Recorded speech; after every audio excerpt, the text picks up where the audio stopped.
ரீசெண்டா பாத்தீங்கன்னா யானை வராத இடமே இல்லை அப்படின்ற அளவுக்கு எல்லா இடத்துலயுமே யானை வர தொடங்கிருச்சு. இது மக்கள் மத்தியில ஒரு மிகப்பெரிய அதிர்ச்சியையும் அதிருப்தியையும் அச்ச உணர்வும் ஏற்பட்டது.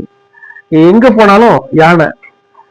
இந்த மாதத்துல மட்டும் பாத்தீங்கன்னா தேவர் என்ற பகுதியில ஏறக்குறைய 10 பசுமாடுகளை வந்து புலி பிடிச்சி சாப்பிட்டு போயிருக்கு. பிடிச்சிட்டு போகுது, பிடிச்சி சாப்பிடுறதுல பிடிக்குது, கொஞ்சோண்டு சாப்பிடுது. வனத்துறை வந்து அதை வந்து மண்ணுக்குள்ள போட்டு புதைக்கிறாங்க. அடுத்த நாள் அதை தேடி வர்ற புலி வந்து அங்க அந்த மாடு இல்லைன்னா வேற புது மாடுகளை பிடிக்குது. இந்த மாதிரி ஏறக்குறைய 10 மாடுகள் இந்த மாதத்துல மட்டும் புலியால் தாக்கப்பட்டு கொன்றிருக்கு. இதனால விவசாயிகள் அந்த மாடை நம்பி இருக்கிறவங்க வாழ்வாதாரம் வந்து தவிக்கக்கூடிய ஒரு சூழ்நிலை. அதுக்கு வனத்துறை மூலமா கொடுக்கப்படுகின்ற காம்பன்சேஷன் வந்து பாத்தீங்கன்னா 30,000 ரூபாய். இன்னைக்கு ஒரு பால் தரக்கூடிய பசுமாடை வாங்கினா குறைந்தபட்சம் 75,000 ரூபாய் கொடுக்க தான் கிடைக்கும். ஆனா 30,000 ரூபாய் தான் காம்பன்சேஷன் கொடுக்குறாங்க.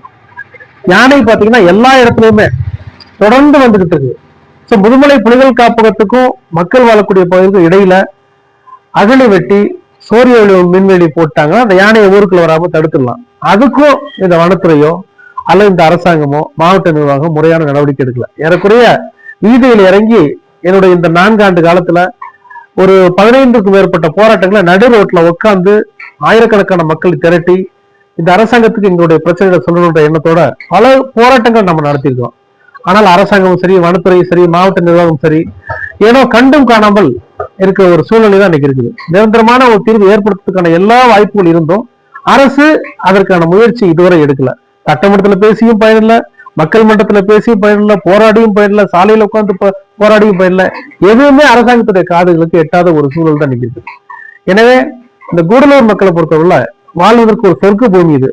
எல்லா தரப்பு மக்களும் 3 மாநிலங்களுடைய 3 மாநிலங்கள் இணையக்கூடிய ஒரு இடமா கூடலூர் என்ற பெயரோட மலையாளம், தமிழ், மலையாளம், கன்னடம், தெலுங்கு, இப்படி படுகு, இப்படி பல மொழி பேசக்கூடிய மக்கள் வந்து ஒற்றுமையா சகோதரத்துவத்தோட வாழக்கூடிய ஒரு புண்ணிய பூமியா கூடலூர் இருந்தாலும் அரசாங்கத்துடைய கண்டும் காணாமல் நடக்கக்கூடிய இந்த நிலையினால இது வாழ்வதற்கே தகுதி இல்லாத இடமா கொஞ்சம் கொஞ்சமா மாறிட்டு வருது. அதே பாத்தீங்கன்னா வருஷத்துல வந்து பாத்தீங்கன்னா 4 மாதம், இப்ப மாசமா தொடர்ந்து 4 மாசம் மழை, அப்புறம் குளிர், அப்புறம் வந்து மிதமான காலநிலை, இப்படி பல்வேறுபட்ட காலநிலைகளோட ஒரு வாழ்வதற்கு ஒரு மிகச்சிறந்த சூழல் உள்ள போதிலும் மக்கள் இங்கு வாழ்வதற்கு அச்சப்பட்டு சமவெளி பகுதிகளுக்கு ஓட வேண்டிய ஒரு சூழல் இன்னைக்கு ஏற்பட்டிருக்கு.